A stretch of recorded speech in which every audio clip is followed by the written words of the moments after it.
don't think there is greater pressure on any coach, on any other team in the world to win the amount of games that you're expected to at Ohio State. Austin, they beat teams 60-0, and we come in here in the week nitpicking about things after they scored 6 touchdowns. The best thing that Ryan Day has done is that there have not been those slip-ups against the quote-unquote teams that you should beat. At times, I think, rubbed people the wrong way when you look at the losing streak that they suffered in the game.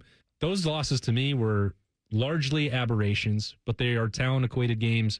And then one was very, very befuddling. And the only top 25 team, non-top 25 team that has ever beat Ryan Day during his tenure. It's actually the only example that you can point to of a game that Ohio State should have won on paper that it did not. Bob, would they have the same argument in Texas about Steve Sarkisian, or the same argument in Alabama about their football, about the football coach there? Can you make a definitive decision on this? Do you feel confident in that, or do you think this just gets argued regionally? People ask me. What's interesting, it's always more personal when it's hyper local. We joke about this, but when I was at the draft, I think it was Danny Cannell, and they're laughing. He's like, people really want Ryan Day fired? I'm like, there were people out there. He goes, that's the most ridiculous thing I've ever heard. And so the question is, and this is what people get mad about here, and anytime I pose this to people, they would snap back. They're like, well, who else are you going to get?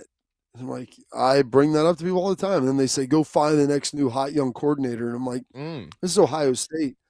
You hire coaches that are proven commodities. Ryan Day is the first coach in maybe in history, at least in 75 years, to get the job here without ever being a head coach prior. Go look at Florida. Go look at Texas. Now, Texas is in a pretty good spot now. They had churned through some coaches. Like, look at Florida. They're still churning. They're trying to figure this thing out.